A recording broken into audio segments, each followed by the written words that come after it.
Nina Reese with Planning and Community Development for the Tiny House Land Development Code Amendment. This is LDC 17001. Our team consists of myself and Ramir Fitzpatrick. So first we'll have Lori Segal give an overview of the review criteria.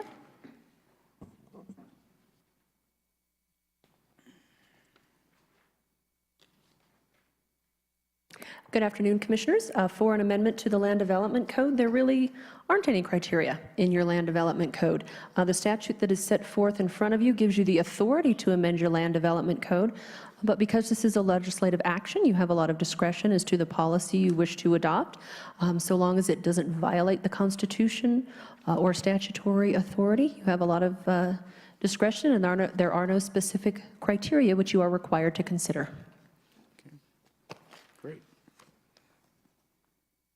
Thank you. We did advertise the proposed land development code revision in the newspaper. Similar to what Ramir just discussed, we ended up advertising it 2 times, once for the 28th and then once for today's hearing. So the Planning Commission did hear the item on November 7th, and they made a recommendation for approval with a vote of 7-1, with Mr. Risley opposed. He had some concerns about allowing for a licensed professional structural engineer as opposed to requiring ANSI RVIA certificate. They did make an amendment, so they wanted to amend the language where it says structural engineer to be replaced with licensed professional structural engineer. Much of the discussion at the Planning Commission surrounded the requirement of either ANSI RVIA or allowing for the structural engineer certification. So what we wanted to do in today's hearing is to kind of give you additional background for the building code standards today and the difficulties that tiny homes encounter around the building code standards. And then we wanted to also give you just a brief overview of the ANSI RVIA certification and what that means. So the real issue with tiny homes doesn't have anything to do with their size, as far as El Paso County is concerned. It has to do with the way that most tiny homes are constructed. So El Paso County is one of the few jurisdictions that actually has no limitation whatsoever as to a minimum home size. So if somebody came in today and they wanted to build a home that was 300 square feet, as long as they met the building code standards, we would say that that's okay. Most tiny houses are built in a factory, and then some are built by individuals. And because of the various building code standards, traditional tiny homes cannot meet the building code requirements. One example, simple example of that is in the building code standards, they require that a bedroom has a closet with a depth of at least 22 inches. Most tiny houses, as you all know, don't even have a closet. So it causes the size of the tiny home to be increased. So because of that, we have been considering tiny houses similar to RVs. You've probably done some research yourself on how other jurisdictions have handled tiny homes and what they've done. So in your research, you probably found it on numerous occasions, they say, oh, well, we're accommodating tiny homes by allowing for a lesser size. Well, we already allow for that. There's other places where you're going to find that they allow for tiny homes with a planned unit development. We also already allow for that. The only jurisdiction that has come up with somewhat of a creative solution to allow for tiny homes would be Walsenburg. In Walsenburg, they have allowed for tiny homes that do not meet the typical building code standards, but they do require that they obtain a building permit and that structure meets their modified building code requirements. So there's no jurisdiction in Colorado that currently allows for the tiny homes that are simply built to an RV standard on wheels on individual lots, except for if it's a PUD. So to kind of bring that all together, we're going to have Lori Segal give you an overview of the building code requirements as far as the regulations are concerned and what would have to take place in order for those regulations to be revised. And one interesting fact, at least I found it interesting, was even if the 2018 building code regulations were revised to allow for standard tiny homes, we actually wouldn't adopt those regulations until 2025. So that's a very long period of time where we still would not be allowing for tiny homes.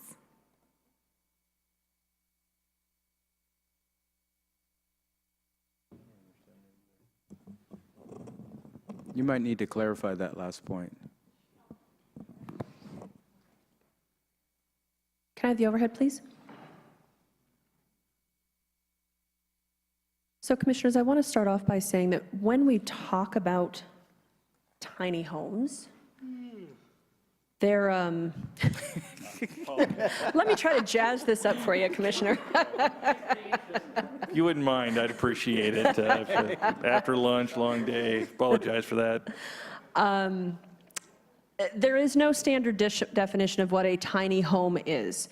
So a lot of what we talk about today may or may not cover what you see on TV, and that's not necessarily our intent. My portion of today's presentation is to discuss with you how a tiny home or a really small home could be built and installed today. So what could people do today if you don't amend your land development code?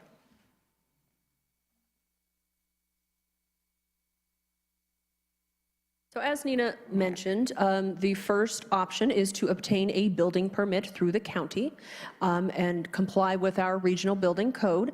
And in order to do that, you have to have a minimum square footage of 190 square feet.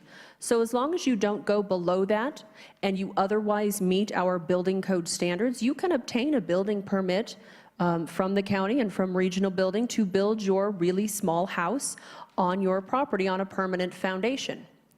Again, it's inspected by regional building and meets all of the safety standards that are developed by the international code councils and that we then develop here, adopt here at the local level. So that is one option.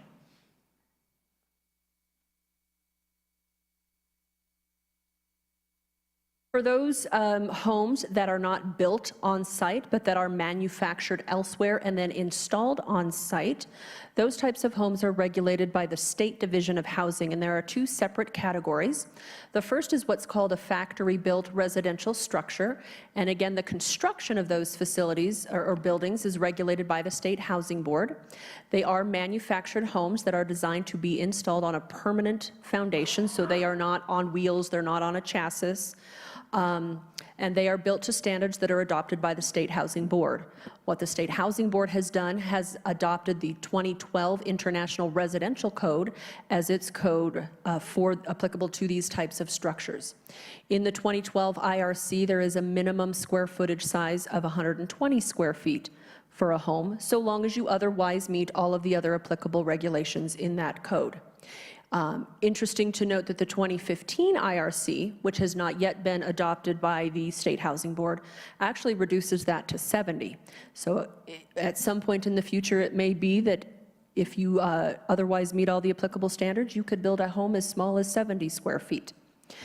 If you meet the applicable regulations for these types of houses and they are manufactured in a factory that is registered with and approved by the Colorado Division of Housing, then the installation of that home on your home site, on your piece of property, is inspected and approved by regional building.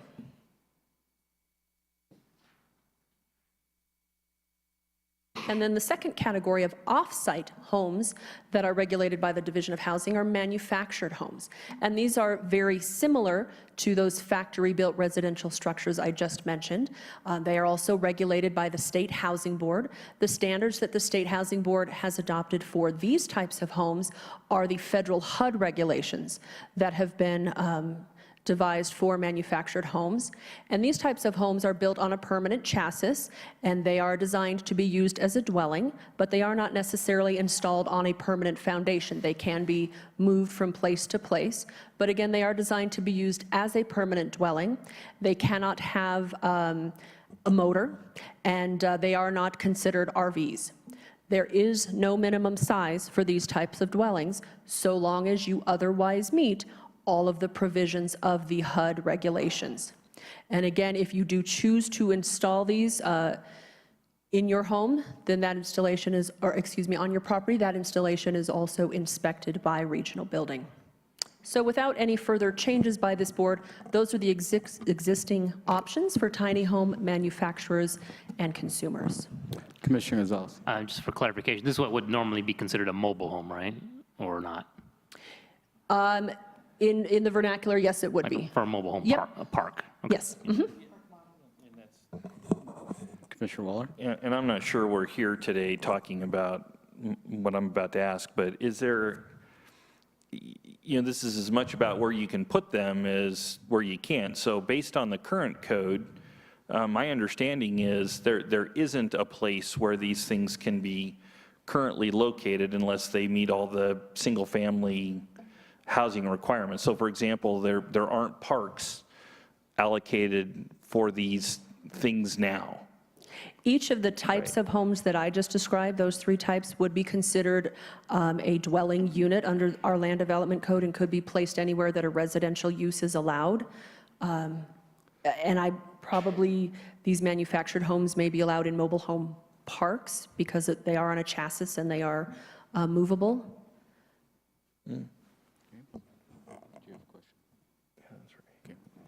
Okay, Okay, thank you. thank you.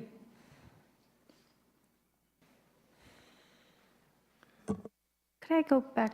Thank you.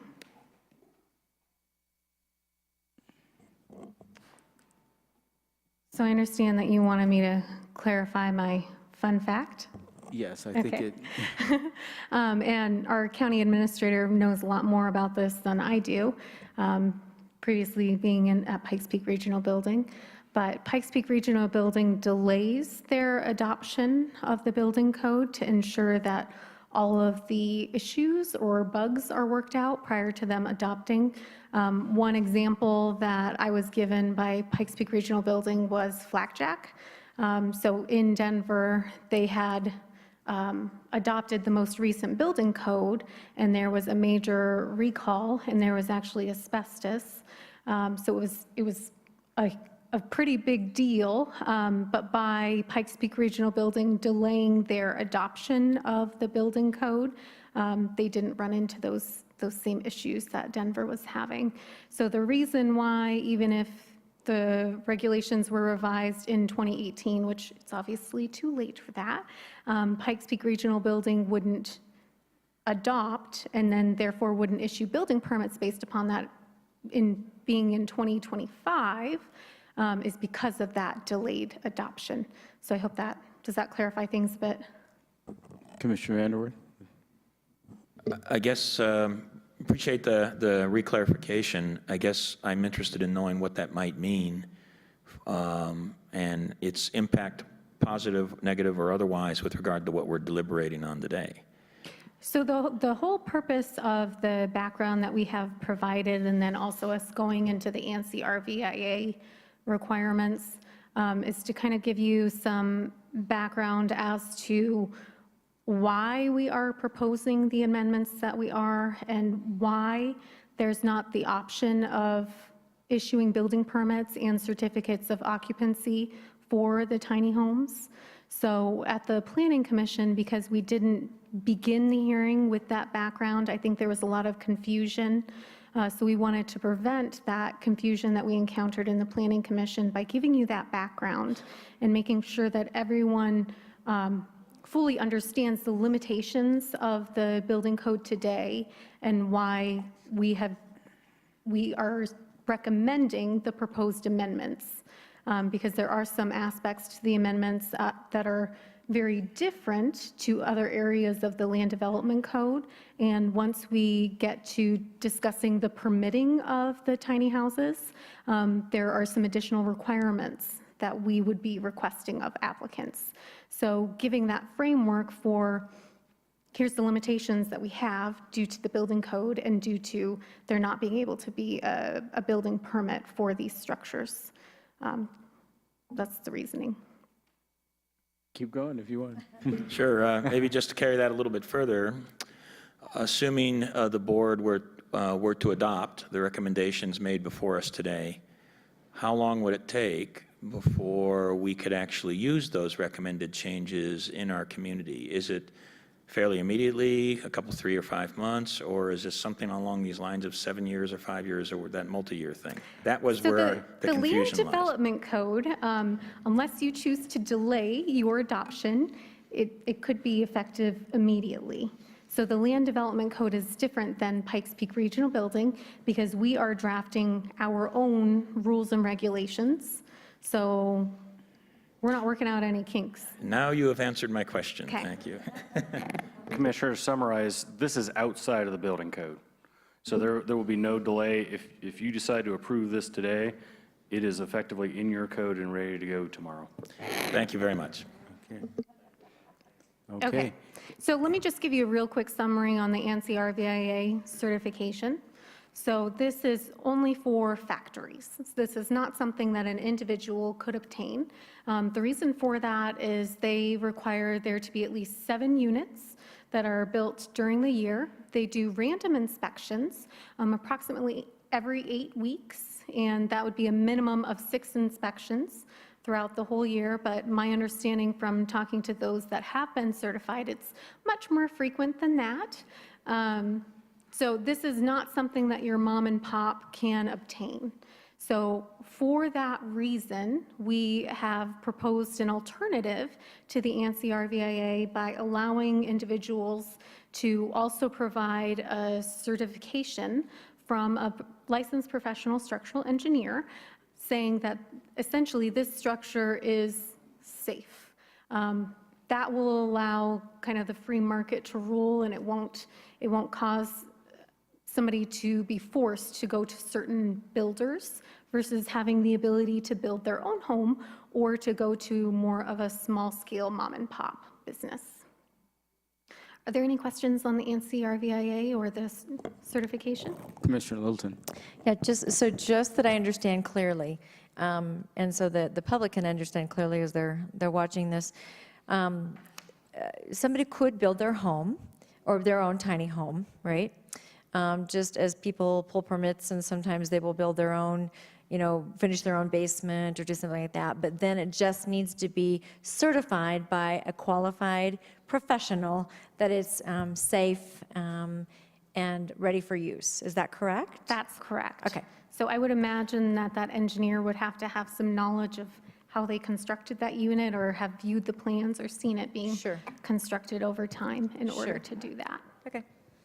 So the ANSI RVIA is somewhat similar to what Lori was discussing with the mobile home or manufactured home option, where Pikes Peak Regional Building with the mobile or manufactured home does not complete any inspections of the interior.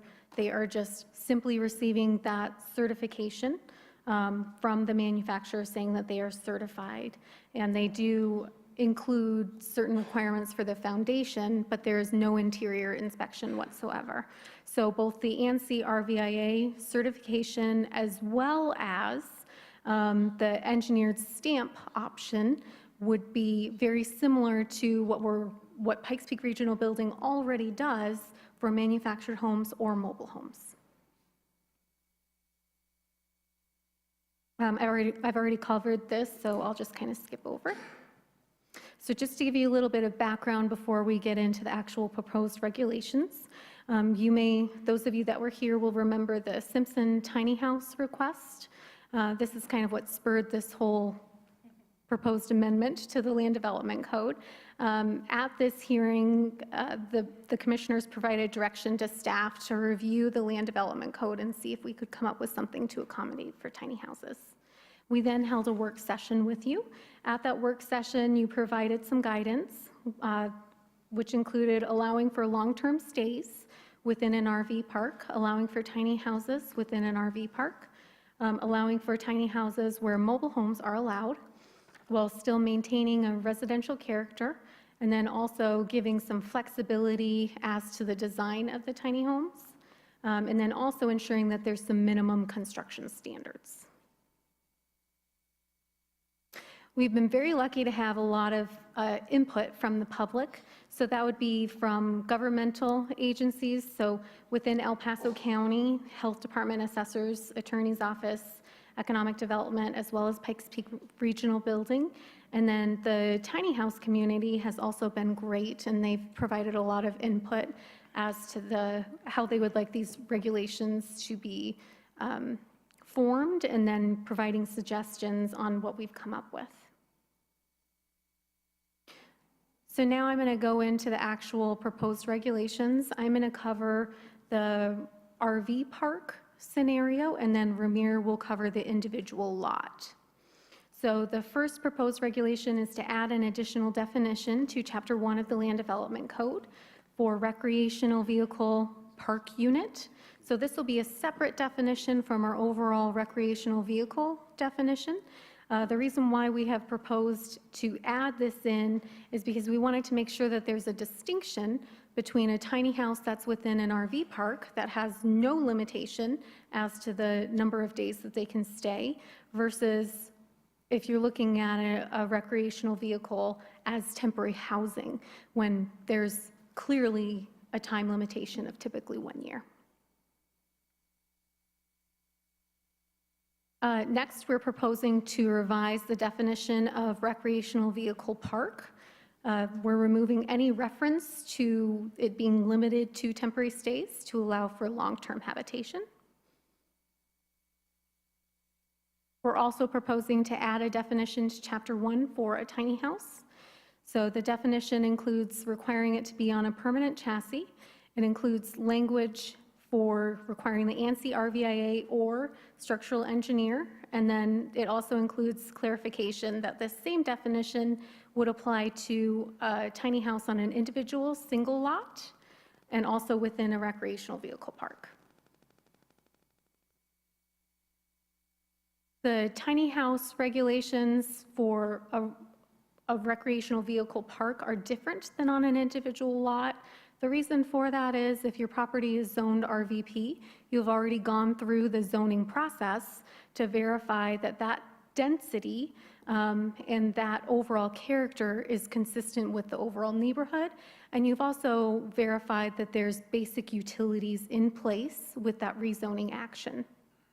So for that reason, you're going to see that the proposed regulations are simplified and basically just ensure that there's a residential character and that the certification is in place. We will not be requiring site plans for tiny houses within an RV park, which is our current practice if it's a traditional RV. Are there any questions about the RV park scenario before we move on to the single lot? Any questions? Okay, keep going. Okay. Good afternoon again, Board. Mr. President, Ramir Fitzpatrick, Planning and Community Development. Before we move on, I just want to bring a concept to a close. Nina presented a definition of a tiny house, and I think it's important that we state for the record that we needed to make a clear distinction between what we're referring to as a tiny house and an RV, because tiny houses technically are classified by the state as an RV.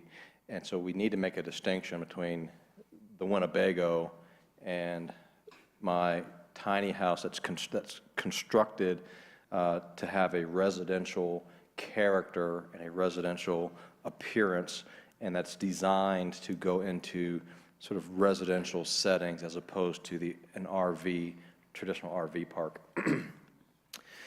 So as far as where can they go, we recommend that we allow them in those zoning districts which allow for a mobile home. So the tiny house would be the 21st century equivalent of the mobile home, so to speak, in the A35, A5, RT, F5, and rural residential zoning districts. And all of these have minimum 5-acre parcel requirements. And so we're allowing them as a housing unit, a principal housing unit in these zoning districts, and as an accessory zoning, as an accessory unit in all residential zoning districts. So to be clear, I can have my tiny house in these 5-acre zoning districts and in the A35, but I can only have use a tiny house as an accessory unit or accessory use in the standard zoning districts.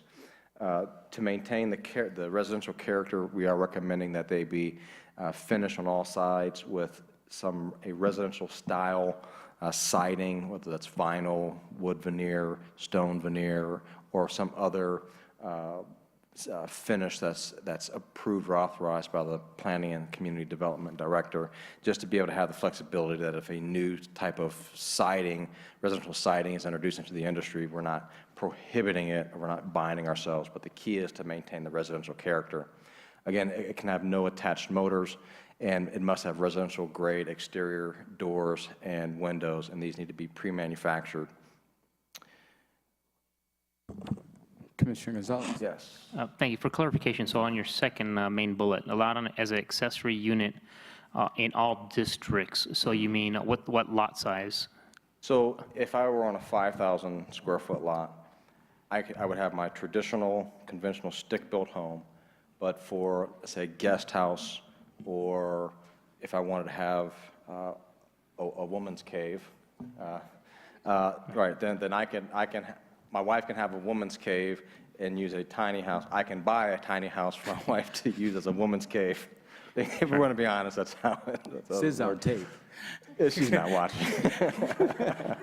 And so, But you get my idea. So as in an urban setting where we have more compact living arrangements, we want to maintain that residential character. So we'll have that uniformity of housing types for the principal use, but then again for the woman's cave, for the workshop, for the playhouse, for the guest house, I would be allowed to use a tiny house for that purpose. right. And so my only concern there is there a possible restriction to that this would be like, say, in the backyard versus, just saying Correct. it like this, it could be right next door, and then it looks like an adjacent house that's, a fifth the size of every other house that you can see from the road. And so my concern here, or this would be ideal if you can clarify that it would be not generally noted from the road, like maybe a Right. backyard versus. Right. The current requirements, zoning requirements, do not allow accessory structures to be placed in front of the principal structure. And I think you raised a good point. We can definitely make sure that we add language that any use of a tiny house as an accessory structure shall be placed in the rear of the principal structure. Make sure we close the loop on that. And I say that because I think some people, the questions that do come up is how does this affect my neighborhood or my Right. property values? So if it's in the back, it makes a lot of sense where it does not detract from the views from the, normal views. And it will still be subject to the guest house and other accessory use limitations within the code. Thank you, that was a very good observation that didn't come up in the Planning Commission either. So we just looked at a series of things that a tiny house must have to be eligible to be considered as a living unit. Then there are another set of criteria that they must have a minimum of 4 of the following. So this is sort of like a scorecard. We try to make the list as extensive as possible so that to allow for some flexibility, but it may have more than one type of exterior siding, an upgraded entry feature, exterior accessories, residential type exterior accessories, pitched roof line, pre-manufactured skylights, a built-in porch or deck, exterior residential lights, and or other features as otherwise approved by the PCD director. And again, these are sort of those add-ons because the goal here is to make the distinction between my Winnebago and your tiny house that's built for this purpose or to meet the intent of this code. So when a tiny house is used in a residential setting, it must be screened, and that screening includes screening of the wheels, running gear, and hitch components. They can either be completely removed, they can be skirted, or placed on a subsurface pad, and we have foundations in parentheses, but basically a below-ground concrete surface, hard surface that it would sit on with integrated plantings that would be built up around it to give the appearance that it's actually built on a foundation. So again, the key that I want to keep in front of us is maintaining the appearance of a residential structure because in accordance with the building code, there's no size, well, a residential structure could be built up to 190 square feet, again, making the distinction between Winnebago and tiny home. And I'm not picking on Winnebago, it's just the most commonly recognized term. So for both the single lot tiny house as a principal use and accessory use, they can have no interior water, wastewater storage unless it's an integrated system that's approved in consultation with the El Paso County Department of Health. They must provide proof of utilities or availability of electric, natural gas, and or propane availability. Water and wastewater service is required unless otherwise approved by the PCD director pursuant to consultation with the health department. The electrical, natural gas, propane, water, and wastewater connections must meet the requirements of the utility provider and or the El Paso County Public Health. Any use of well and septic or on-site wastewater treatment systems must meet state and local regulations, and a permit is required for electrical, gas, propane, and plumbing connections. And this is different from a building permit. This is an electrical permit or a gas permit or a plumbing permit to make sure that where that service connection is made, that service connection meets the applicable requirements. So the process, how do I get a tiny house set or approved for my property? We're proposing a tiny house site plan that just has a little extra review built in based on the additional things that need to be confirmed. Proof of ANSI RVIA construction or alternate certification. We will require some type of elevation to include methods of screening, skirting, identification of the types of materials and other residential add-ons to be included with that unit, a floor plan, and these are all things that they would get from the manufacturer, so unless it was an individually built unit, they should have all that should be part of the purchase of their unit. Proof of utilities, and any applicable landscaping plan with subsurface pad, and this goes back to the type of screening that they're proposing, and any additional documentation required by the director that may be necessary to approve the site plan.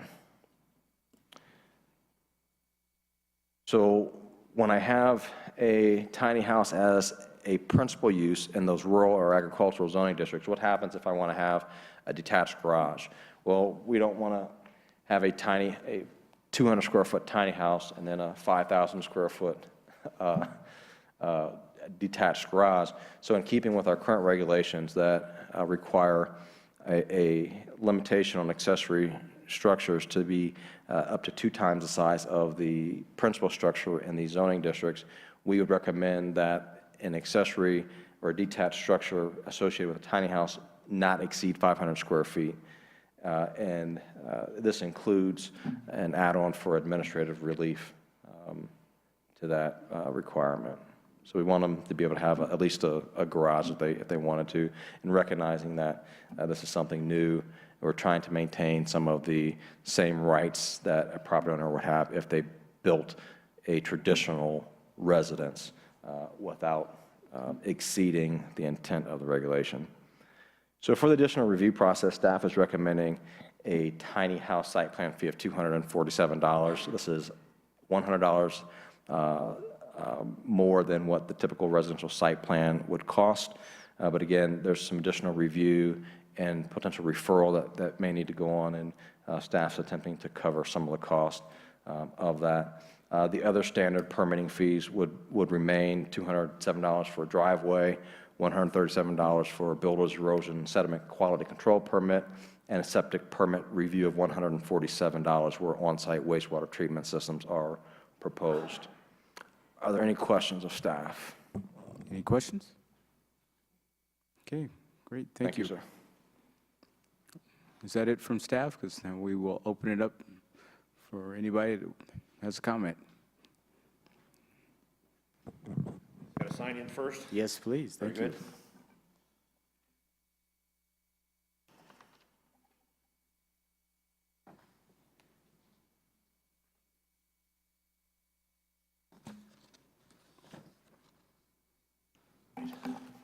Okay, thank you, President Darrell Glenn and the members of the board.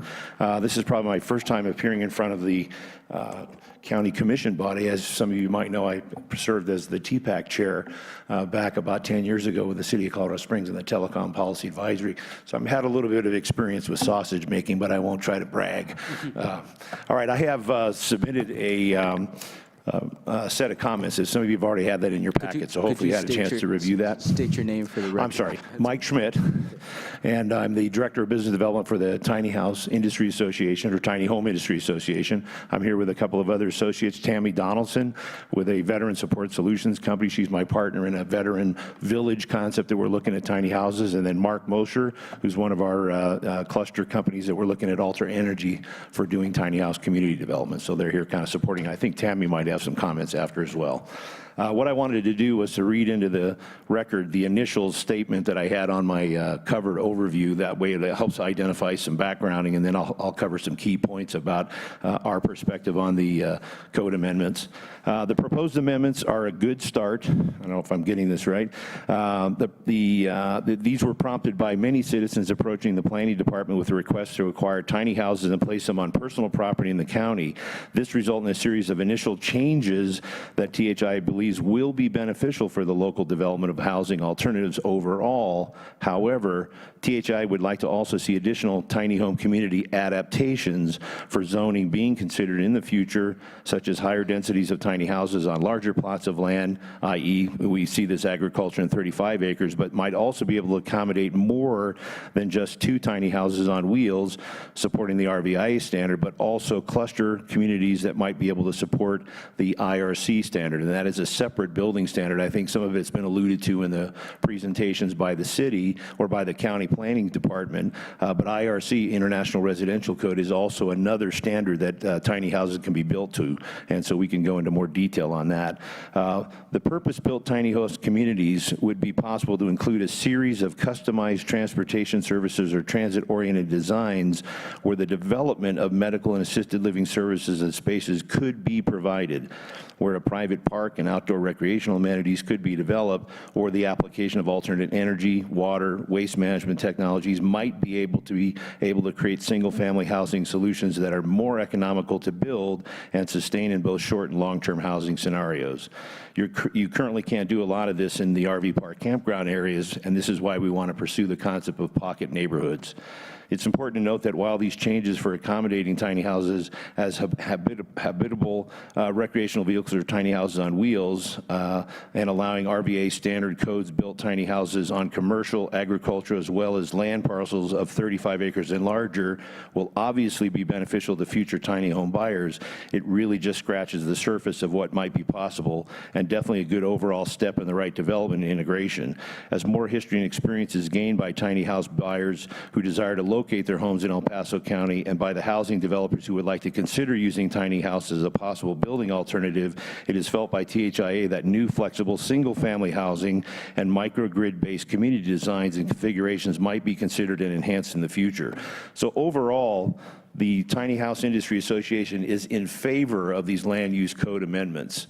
However, there's some dynamics here that could be addressed in terms of a longer-term strategy for addressing affordable housing. And I do have a little bit of experience in this space and a little bit of experience in this tiny house industry after looking at and researching it pretty detailed for the last 3 years. I met Andrew Morrison at the TEDx Colorado Springs conference where I was the MC, and he actually gave a presentation about him and his wife, Gabrielle, building a tiny house for $22,000 and living the lifestyle of a debt-free environment. Struck me as an amazing concept. And from there, I basically got involved with Tammy to form VSS, Veterans Support Solutions, to look at transition services for homeless veterans, but find a way to figure out a way to build affordable housing. She and I basically spent a lot of time at the last 2 jamborees here in Colorado Springs. I don't know if some of you knew that we had the Tiny House Jamborees in 2015 and 2016. Well, 43,000 people showed up in the first one and 55,000 in the second. We exhibited in both of those shows and got an amazing response to the concept of building a veteran support solutions village, the ability of creating tiny houses to build a solution of 10 to 20 tiny houses in a cluster that then could actually be cost afforded to be able to deliver housing solutions for vets and or general population homeless. So over the last couple of years, we basically have researched, talked with hundreds of developers and builders, and I was actually recruited last year to come on board of the THIA to help define the direction of the Tiny Home Industry Association and really develop some of the directions that we're taking today. And some of you may have seen this on our website. We've got an FAQ card that talks about our focus for the actual association. And this will help define what we want to see accomplished in this land use code amendment. We have three basic things that we're doing. We want to create sustainable, adaptable community codes for the creation of innovative tiny home communities, number one.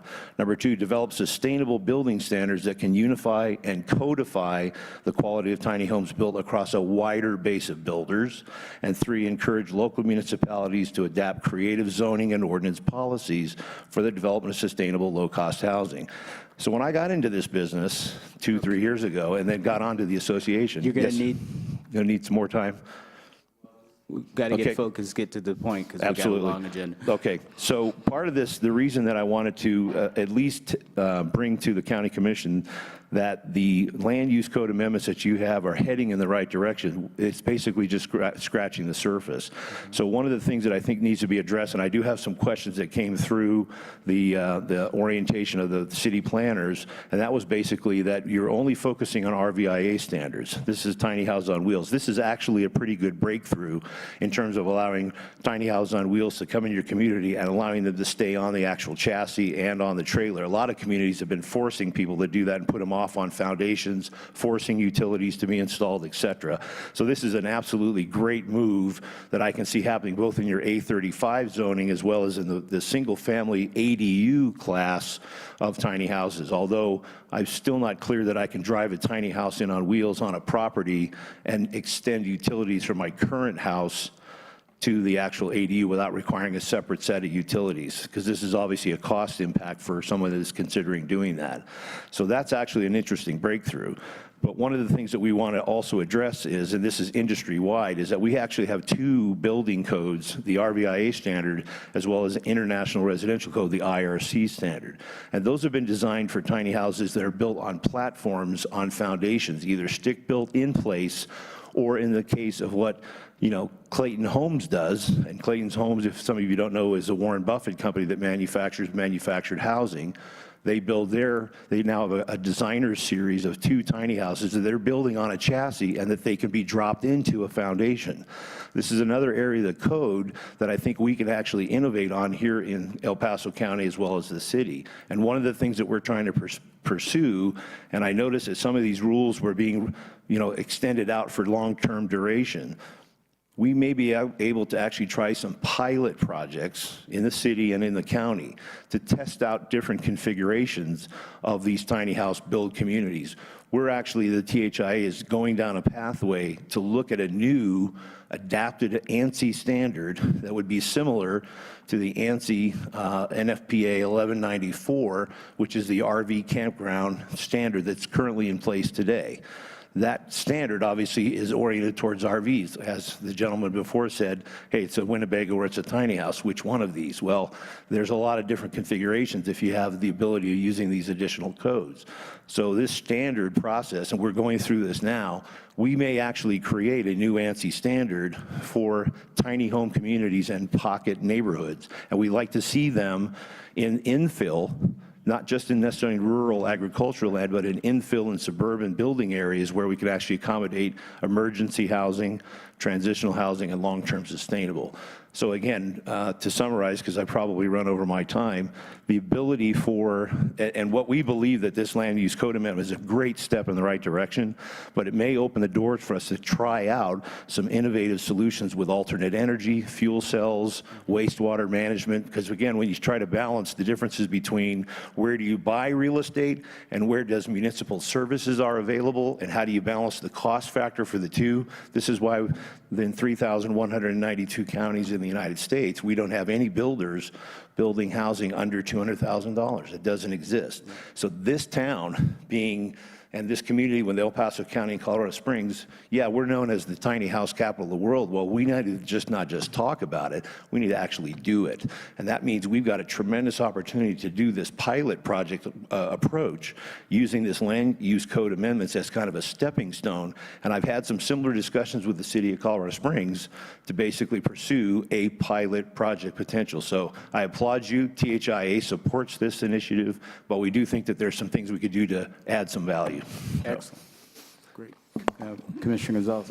Thank you. And I did want to address one part. So I think the intent here is to, what can we approve that makes an automatic approval as long as you meet the minimum standards? And that's what we're trying to do as the first step. But this, the pocket neighborhoods, we just don't want, if we make that automatic, kind of like what you're saying, well, then anybody can put something in an area that maybe doesn't make sense. So we're reserving that ability to still approve those, but as the board, as information comes in. So I think this board is very open to projects and development projects, clustered neighbors, pocket neighborhoods. Bring them to us, and we're still potentially willing to approve those, but we don't want to turn that into an automatic. Agreed. And that's why I think there. Totally agree. And that's. The only reason when we looked at the initial land use code amendments that said, okay, I've got agricultural 35 property that's zoned for only 2 tiny houses on 35 acres. I mean, Tammy and I are looking at a 10-acre property up in Woodland Park. We can get 10 to 20 tiny houses on for not only a veteran village, but we could do resort housing and workforce housing on the same mixed-use property. And so these are the kind of flexible designs that we're looking for. But I do think that's what we're saying, yeah, this is a great start, but we would like to come back and test some of these new ideas and maybe kind of get some waivers and so forth to approach that. Right, and So- that's all we can ask, that you try to come up with a plan You and present a development project to us, and we will see, based on, you've heard other things, does it fit in with the surrounding neighborhoods issues? And I think you've got a board that's willing to look at that. Well, I'll So tell you, thank the positions you just took on the previous reductions in the PUD districts all the way down through is like a Christmas gift for our association. But the bottom line is there's devils in the details. And I'm telling you right now, the 800-pound gorilla in the room is utilities. And it's killed single-family housing development across this country. I'm kind of putting a bug in the ear for the city of Colorado Springs. As you know, they sit on the board of CSU. And we've got an exclusive electric power requirement for CSU. What happens if we ask them to be a part of our pilot project and create distributed generation? Now we've got something that's world-class. So that's my... I think you have one more question. One Commissioner more question? Wilson? Sure. Thanks. Well, it's not really just a question, but Okay. I've sent something to Blake to look at, and I think it's something certainly that you're looking at and considering. My parents for years owned property down in Happy Trails in Arizona. It's a planned development community with tiny homes and cozies and snuggles and all the other things that they have down there, and you can put your motorhome on and also have I wanna live in a snuggle snuggle. with it. I don't know. But it's a fantastic thing where they have a town center, they have a rec hall, and they even are able to rent them out or rent their properties out. But it's a very well thought out, master planned community that I would love to envision in El Paso County in the future. Well, you know, many people may already know about the Salida 200 tiny house community that's being proposed down there by Sprout Tiny Houses. Actually, Sprout was one of the founders of THIA, got me involved in the organization about 1.5 years ago. That actual development is quite unique because they're going to have tiny houses on foundations, about 180, and I think they're going to set aside 20 for tiny houses on wheels. So you can have an RV park and come in and out of that community. It's right along the Arkansas River. Tremendous, boost for the Salida economy, and they need workforce housing. So these types of unique mixed-use developments we can see moving forward, but I do believe that we're going to need to move away from the RV park and campground moniker or designation because it gets a lot of bad press or a lot of perception. And if we start looking at, tiny home communities or cluster communities or pocket neighborhoods, now they're really built to be designed to be fit into those neighborhoods where they belong. So if it's a rural context, great, we can make them look like a rural park. But if we got to have an infill for emergency housing for 10 or 20 tiny houses that cost, $7,000 or $8,000 or $10,000 a piece, I can put a lot of people in those overnight and build a number of those and solve some pretty amazing problems right away. So I only look at tiny houses as an interesting production product platform that we now have to spend time around the zoning and ordinances to make it a viable solution. So we're not out of the woods yet, but I think we're heading in the right direction. So Trying to give you a good vacation down to Arizona, okay, there you over go. Christmas. No, we want people to look at Happy vacation Trails. here in Colorado Well, Springs. no, I want you to go look at Happy Trails, that's all I'm saying. Go look at Happy Trails, go get the information. good. Great topics for a future work session. Exactly. So- Any other questions? I'm Commissioner good. Vander. Yes, thank you, Mr. President. Yes. Yeah, thanks for coming up and chatting with us. And, you know, my interest is the county getting started, and I think it was just simply easier to work with the RV standards in doing that. But I do believe that there's scope for future action with IRC standards, but those are more problematic and more complicated. So that's not as easy a place to get started in. So I'm liking what I'm hearing so far. I think it is a great start. To your comment about utilities being part of this challenge, I just want you to know I do recognize that.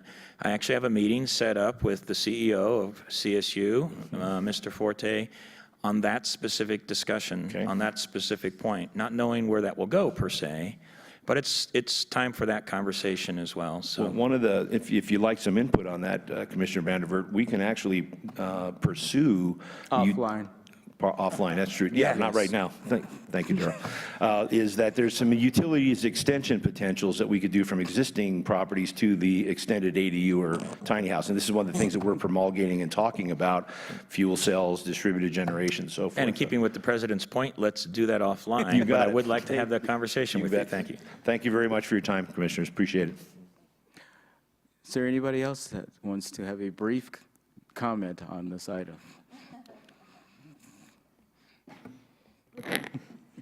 Good afternoon, everyone. I'm just want to here to promote the tiny house community because it is a solution for homeless vets. In my passion, I'm a 33-year veteran, and I've been helping vets my entire life, basically. And here in the Colorado Springs area, the social impact that the tiny house community could solve, which I kind of wrote out a couple notes. This new land code amendment, even though it focuses on RV parks, I think it should be extended one step further into private parcels, some private entities on there versus just in the public or an RV park or something in that regard. And then also, it provides, by extending it to a private property, it gives us a social impact that we can provide that the Colorado Springs, El Paso County took as the mayor's challenge. I don't know if you guys remember that from Washington, D.C. when they put that out a couple years ago. And so even though we've accepted that as part of our challenge here to resolve the social impact of homeless vets, this is a great concept. Now, we're moving forward by adapting the amendment, which is a great thing, but I want to piggyback off of what Mike was saying, pilot programs, pilot programs, pilot programs. If we could just develop one little pilot program to say, hey, this is our concept, this is how we can make this work, whether it's fostering network, social impacts with utilities, as you were saying, or if it's going on the grid, off the grid, whatever it needs to do the infills, the suburban, urban, doesn't matter. This is a great movement, and I support it, and I know the homeless vets in this community would appreciate this moving forward and becoming a viable entity, because it's part of our solution to getting them off the streets. Okay. That's all I say. And ma'am, can you state your name? I didn't- Tammy Donaldson Okay. with Veteran Support Solutions. Great, thank you very much. Is there anybody else?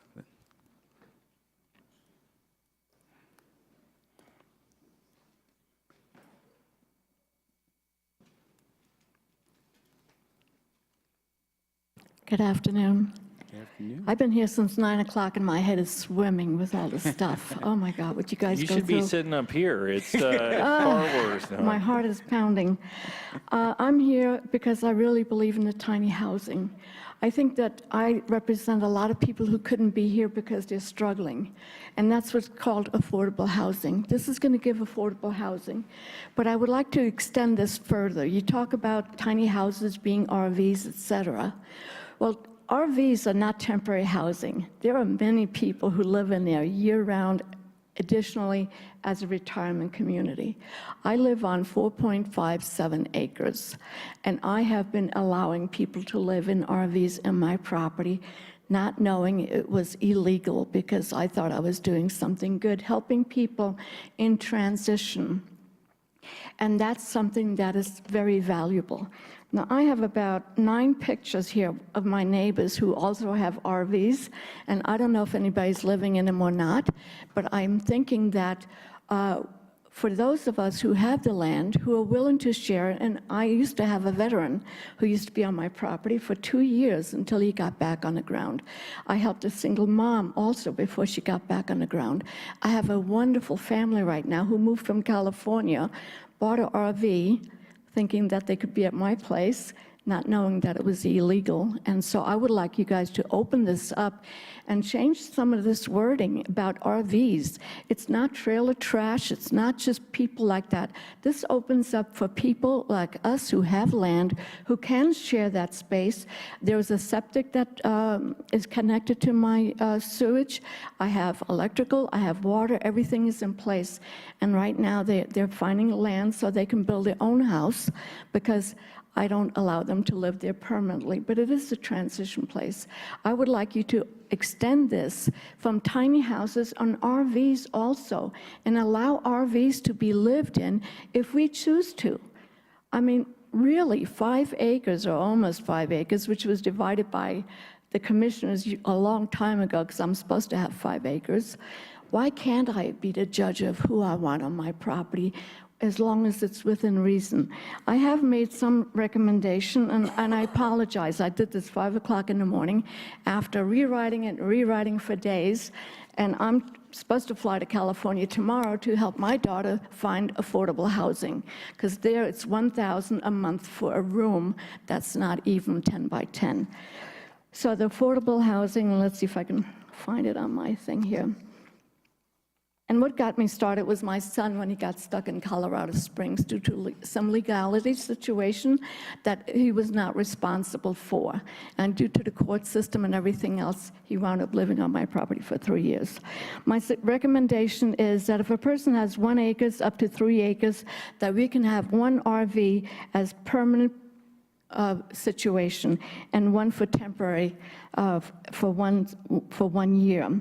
If you have 3 acres up to 5 acres, have 1 RV permanent and 2 temporary. Why temporary? Because it might be my son in Arizona who has an RV, and right now he would have to park in the street to sleep in his RV with his 2 dogs, and of course there would be a major wreck because it's 2 lanes. So there's got to be something that gives there. So with 5 acres to 10, 2 permanent and 2 temporary. Anything over 10 acres and up to 40 can have 3 permanent, 2 temporary. Why is this? Because this increases affordable housing, and there are people that are struggling big time. And they are in the street, and there's a class of people that we're not addressing. So we have the affordable people who can afford houses, the renters. But what about the people who are in the street?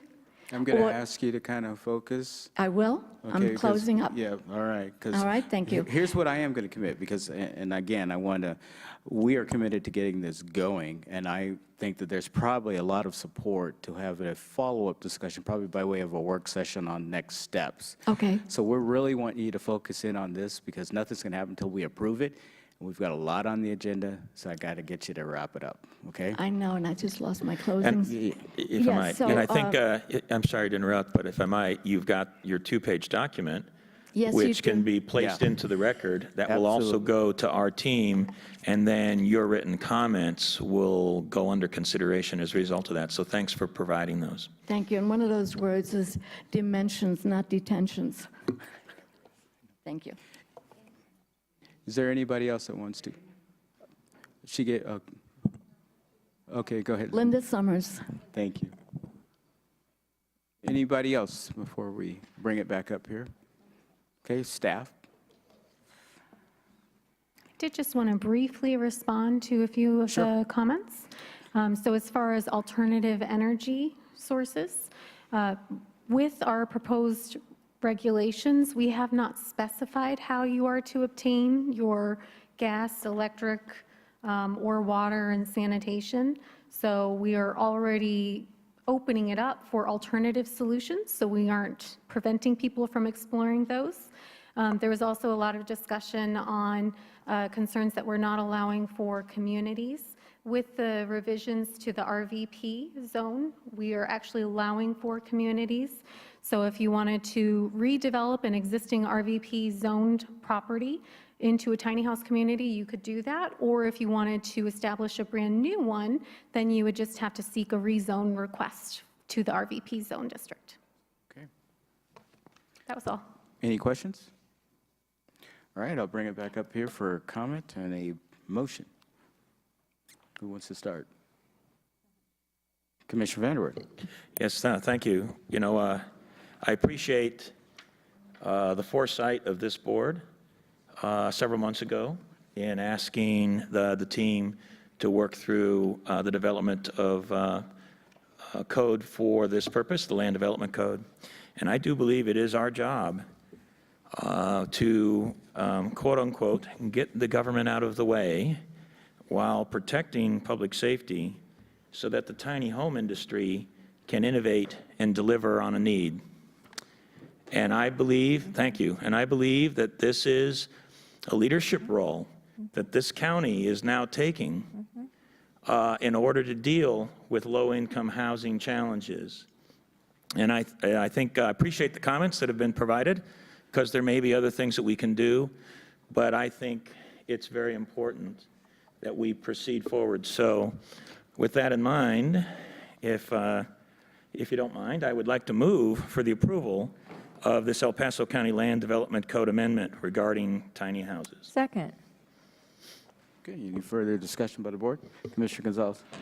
Thanks. Thank you, Mr. President. And so, no, I think this is a great move. I think it does demonstrate some, foresight and leadership.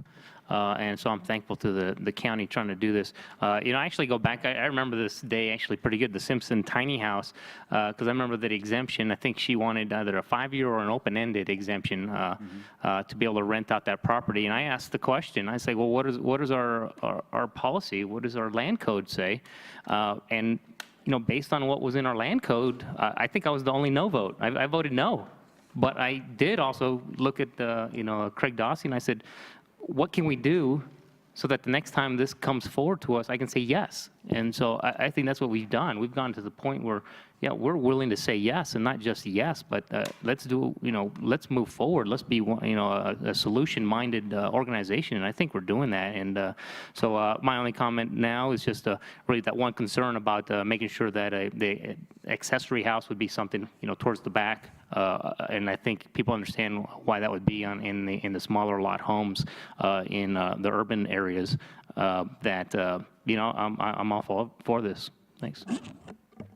Commissioner Littleton. Well, Commissioner Glenn knows that I've been trying to do this for years, and so I'm so glad we have colleagues on the board who want to move this forward in a positive direction. We've been talking about tiny homes, about retirement communities with, motorhomes and cozies and snuggles, and, I am looking forward in the future to living in El Paso County. What is a snuggle? It is a small. How do you live in a snuggle? It's a tiny home, but they call them snuggles down in Arizona. Okay, it's like the same thing. Is it a room in the tiny home? No. Okay. It is actually the tiny home, but it's something that it goes up against your motorhome as you move your motorhome in and out. So Of course, I should have known that. So I am looking forward to living in El Paso County in the future in a 55-plus retirement community with tiny homes and fun things to do. So go forward. Happy to support. So you'll do that in 7 years? About 7 years, yeah. When I'm 55 in 7 years. Yeah, so we do have a motion and a second. Not part of the motion, I would like to give staff a head nod to schedule a work session to really get into a detailed discussion on the affordable housing, because I don't want to be short with it, because this is an area where we really need to spend some time, but I want to just dedicate time just to talk about that. It's too important of an issue, so. So as county administrator, did you get that? Yes. The memo. Thank Got you. the memo. Oh, he's still sneaking snuff. Anyway, I will call the roll. Commissioner Littleton. Aye. Commissioner Gonzalez? Aye. Commissioner Vanderworth? Aye. Commissioner Waller? Aye. The president votes aye. That passes unanimously. That's what they call Hey, it. we are going to take a 10-minute break before we hit our next item.